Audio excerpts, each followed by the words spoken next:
भोपाल। मध्य प्रदेश मंत्रिमंडल ने पंचायत चुनाव निरस्त कराने के लिए मुहर लगा दी है। इसका प्रस्ताव पारित कर राज्यपाल के पास भेजा गया है।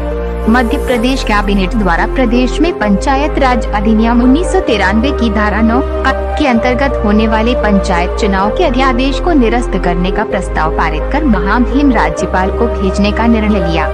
इसके बाद सीएम शिवराज सिंह चौहान राजभवन पहुंचकर राज्यपाल मंगू भाई पटेल से मिले और कुछ देर वहां रुकने के बाद वापस सीएम हाउस रवाना हो गए। माना जा रहा है कि सीएम शिवराज ने राज्यपाल को कैबिनेट की बैठक में लिए गए अध्यादेश वापस लेने के निर्णय से अवगत कराया है।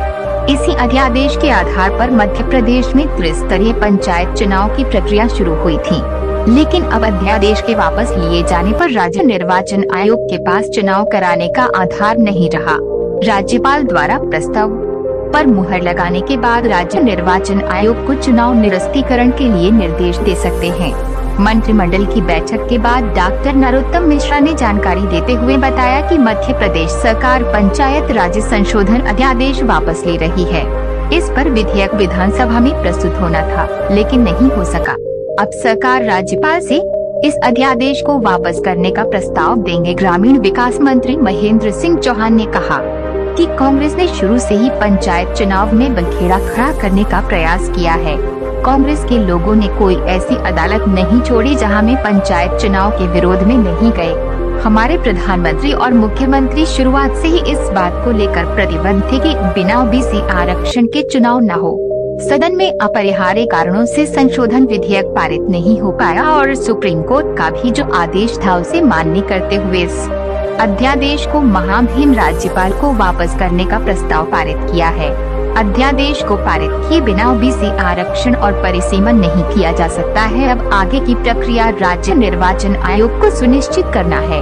उन्होंने कहा कि चुनाव कराना या न कराना निर्वाचन आयोग को फैसला करना है। सरकार ने अपनी भूमिका स्पष्ट कर दी है। ग्रामीण विकास मंत्री महेंद्र सिंह चौहान ने कहा कि कांग्रेस ने शुरू से ही पंचायत चुनाव में बखेड़ा खड़ा करने का प्रयास किया है।